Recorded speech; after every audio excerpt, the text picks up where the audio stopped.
اللہ کا فرشتوں کی مجلس میں حضور کی ثنا کرنا یہ درود ہے، حضور کی مدح فرمانا، محبوب کی شانوں کو بیان فرمانا۔ یہ صحیح بخاری میں صلاۃ کا ترجمہ حضرت ابو العالیہ رضی اللہ تعالی عنہ سے کیا گیا ہے۔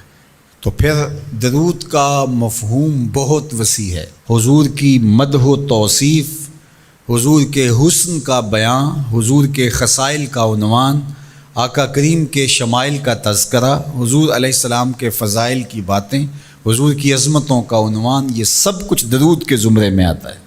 اور پھر ساتھ صیغہ بھی درود کا ہو اور اس میں شانیں بھی حضور کی ہوں، جس طرح درود تاج میں ہے، تو اس میں حضور پر درود بھی بھیجا گیا اور ساتھ حضور کی عظمتوں کو بھی بیان کیا گیا۔ تو یہ ایک خوبصورت گلدستہ بن گیا۔ درود شریف کے جو مفاہیم بیان کیے گئے ہیں، ان سب مفاہیم کو یہ اپنے جلو میں لیے ہوئے ہے یہ درود۔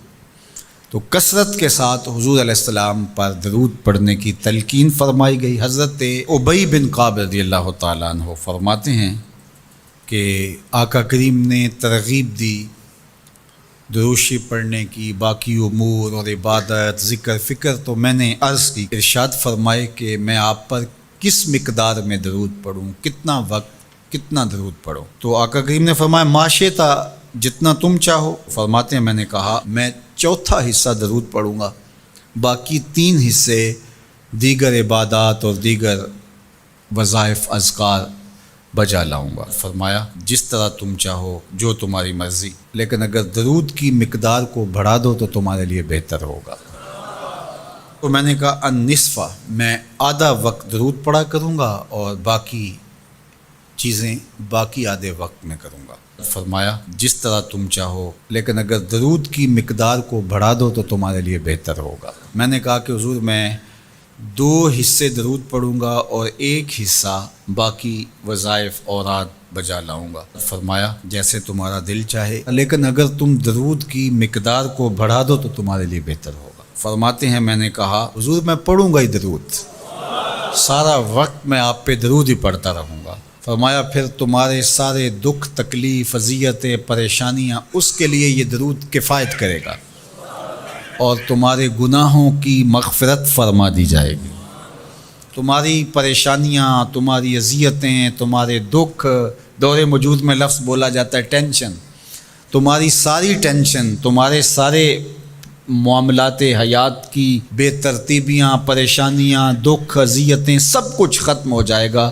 درود سب دردوں کا مداوع ہو جائے گا، سب دکھوں کا علاج ہو جائے گا، سب پریشانیوں کا حل ہوگا، سب مصیبتوں کا مداوع بن جائے گا، اور ساتھ ساتھ تمہارے گناہ بھی بخش دیے جائیں گے۔ تو درود جتنی کثرت کے ساتھ پڑھا جائے اللہ کی اتنی ہی رحمتیں نازل ہوتی ہیں۔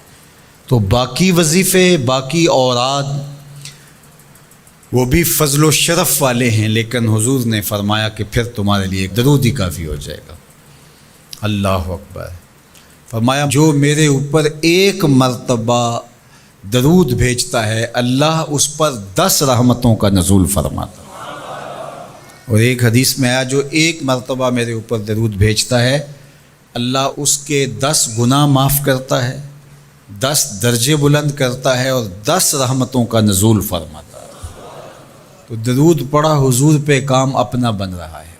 تو درود پڑھنے سے انسان کا باطن سنورتا ہے، اندر پاکیزگی نصیب ہوتی ہے، گناہ دھلتے ہیں، عیب دھلتے ہیں، پریشانیاں ختم ہوتی ہیں، مصیبتیں، آلام، مصائب، دکھ، ٹینشن، پریشانی جو کچھ بھی ہے یہ ختم ہوتا ہے، اور درود پرسکون بنا دیتا ہے انسان کو۔ راحت بخش ہے وظیفہ، سرور انگیز ہے یہ وظیفہ، نور بیز ہے یہ وظیفہ، ماحول میں شگفتگی پیدا کر دیتا ہے۔ اگر درود شریف پڑھو گے تو تمہاری بہت ساری پریشانیاں ختم ہو جائیں گی، تمہارے دکھوں کا مداوع ہوگا، تم ریلیکس ہو جاؤ گے درود پڑھنے۔ یہ درود شریف کی برکات ہیں۔ 1 مرتبہ درود پڑھنے سے 10 رحمتیں نازل ہوتی ہیں، اور جو بار بار حضور پہ درود پڑھتا ہے تو بتاؤ کہ کتنا بڑا ذخیرہ رحمتوں کا اس کے اطراف میں پھیل گیا۔ تو اس لیے کثرت کے ساتھ درود پڑھنا چاہیے۔ حضور علیہ السلام نے یہ بھی ارشاد فرمایا کہ جو میرے اوپر درود پڑھتا ہے میرے اوپر لازم ہے کہ میں اس کی شفاعت کروں گا۔ شفاعت رسول کے حصول کا ذریعہ درود بنتا ہے، چونکہ ہمارا آسرا ہی حضور کی شفاعت ہے۔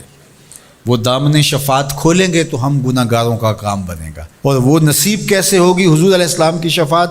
کثرت درود سے۔ یہ بھی ارشاد فرمایا آقا کریم نے، قیامت کے دن میرے سب سے زیادہ قریب وہ ہوگا جو کثرت کے ساتھ میرے اوپر درود پڑھنے والا ہو۔ تو حضور کی قربت کا ذریعہ بھی درود ہے۔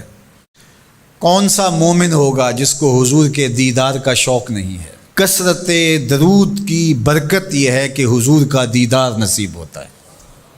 حضور کا دیدار نصیب ہو جائے تو بتاؤ اور کیا چاہیے۔